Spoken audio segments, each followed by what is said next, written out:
Hi everyone, this is Melanie Dawn, and this is Dawn of Wisdom.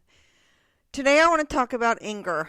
My last episode was on being kind, and I want to talk about anger today. I think with everything that's going on in the world, politically and in every way, the tensions, I need to talk about anger. It's tough to let go of anger when you are conditioned to be angry. I grew up with a lot of anger. It was a part of my personality.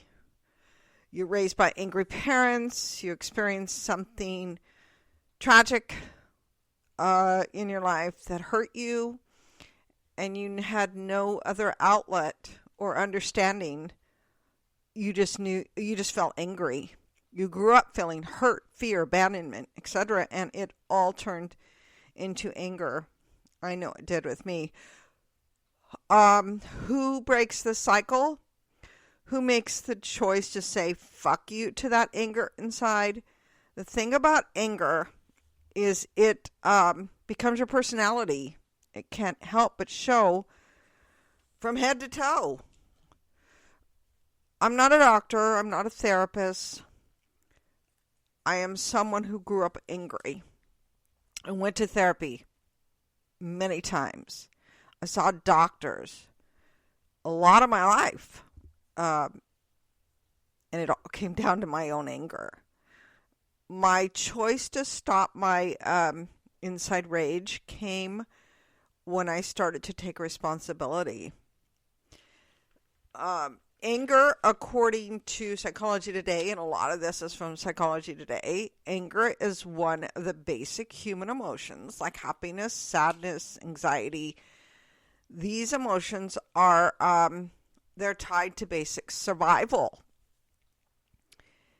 Everyone, if honest, knows this feeling. The rage that you feel is when someone cuts you off on the road. You want to flip them the middle finger.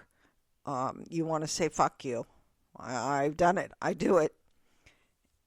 Anger, like all emotions, should be monitored via self-awareness, which we're going to talk a lot about. There are three main types of anger. The first one is passive aggression. I've experienced this in my life, and I've also been the one that is the passive aggressive person. A passive-aggressive person often criticizes. They are irritable, and you don't know why. They procrastinate. They are cynical. They blame others for their anger. They're always complaining. People may act like this because they fear losing control. They're insecure or lack self-esteem. They may do it to cope with stress, anxiety, depression, etc., to deal with rejection or conflict. It's learned in a lot of ways. Some people do not like to admit they are angry. They feel it is bad, so they show their anger and not always aware by being silent, acting like everything is okay, and therefore it comes out in some of the ways that I described. It comes from a need to be in control. Some see anger as weak and being out of control, and that is scary. Number 2, open aggression. People will tend to lash out in anger and rage, becoming physically or verbally aggressive, and can hurt themselves or others. This can come out in fighting, bullying, accusing, shouting, sarcasm, etc. This is also a need to control. Now, remember, if you are in a relationship with someone that is hurting you, you need to get help and get out. 3, assertive anger. And this is where we need to be. The healthy way to deal with anger, controlled, confident, talking and listening, open to deal with the situation. Assertive anger can help relationships grow. Thinking before you speak, having patience with yourself when dealing with anger, knowing you when you feel anger. You know that feeling when it comes up. learning how to react or not react in a healthy manner. It can happen, and it can be the healthiest practice you learn. Along with the above, you must practice forgiveness. Being someone who knows and understands where your anger comes from, which can be very difficult, you learn to forgive yourself. You must, for feeling angry, let me read that again. You learn to forgive yourself for feeling angry, observing, not ignoring. That's where inner child work comes from, you guys. I'm a firm believer, as you know, if you've listened to me, in inner child work. You learn yourself. You learn where the pain, where the anger, where the unforgiveness, you learn where it comes from.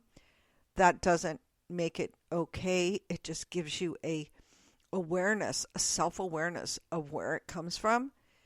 And therefore you can start walking forward and forgiving yourself and loving yourself.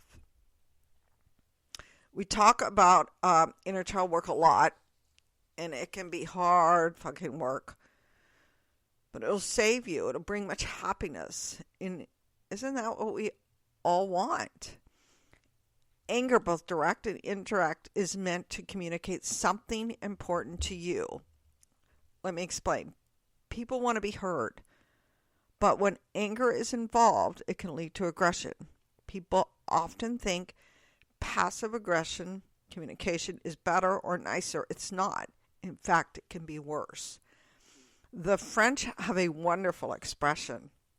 I found this on the internet. I loved it. Regarding passive aggression, and I'm sure I'm going to screw this up, but it's sauce intendo. And I'm sure I screwed that up. It means what is understood underneath. In other words, you're saying one thing that sounds innocent, but really meaning another. This way of communication is quite vicious. If you are looking for a true and meaningful connection and understanding, you need better strategy. I'm going to give you some ways to practice communicating anger without destroying relationships. Tune into what's really going on. Become self-aware. This is work, guys. This is practice. This is not just saying it. It's practicing it. If you are feeling angry, you might feel the need to spit it out. Because we feel angry, all we seem to think about is that anger. Take a breath and take a break.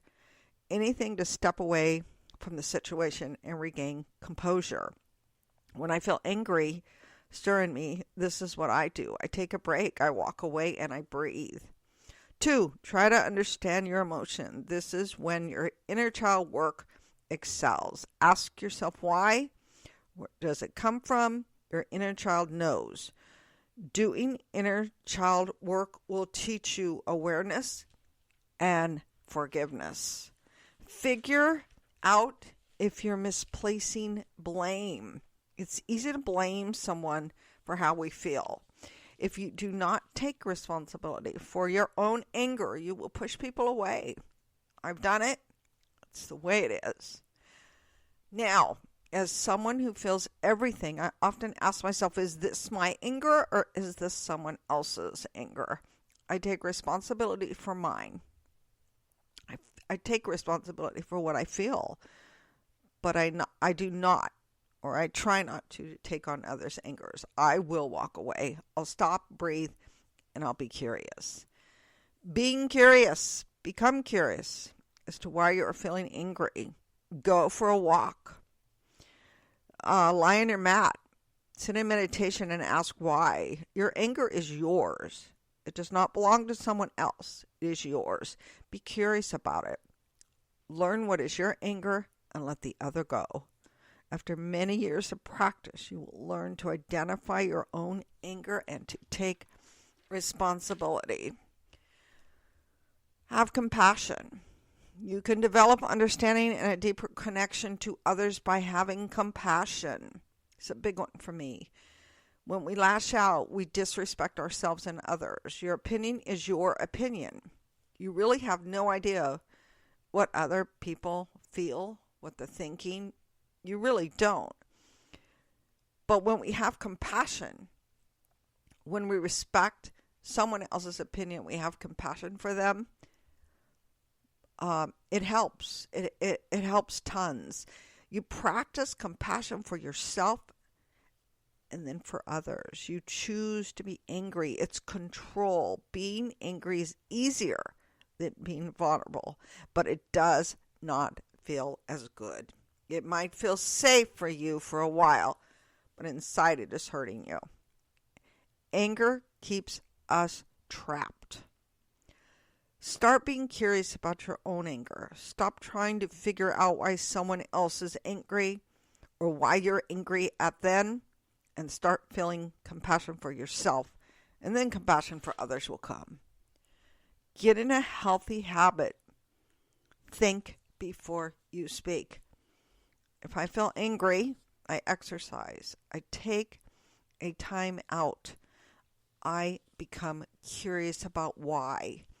Don't blame. Stop blaming your spouse, parents, children for your anger. Take responsibility. When we hold on to our anger, we hold grudges. We hold grudges against ourselves. Let's talk about forgiveness. It's a powerful tool. If we allow anger to crowd out positive feelings, you find yourself swallowed up by your own bitterness, a sense of injustice. If you can forgive someone who hurt or angered you, you might both learn. Forgive yourself. We must practice self-forgiveness. This is the key to happiness. When we practice loving all of us, forgiving whatever that part of you that brings shame, you will let go of anger. This was a big one for me, you guys. I had to forgive myself for feeling such shame. If you need help with anger, and you cannot do this without help, seek help. Find a therapist. Find a personal coach that works with anger, that will work with you.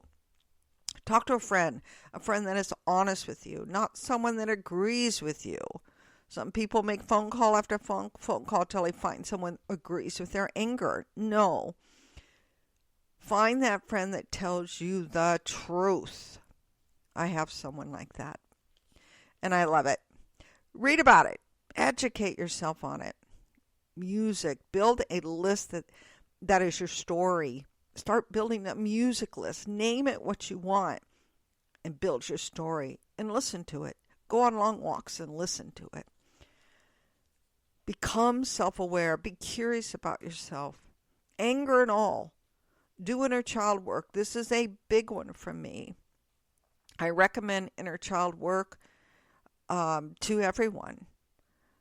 Find out where that pain and hurt comes from. Go to that inner child and love her, love him. I often recommend a podcast. I can't recommend it enough, called The Adult Chair with Michelle Chalfant. She has a podcast. She has meditations. Start from the beginning. She will talk. This is her practice, The Adult Chair. And it'll blow your mind. It'll blow your mind.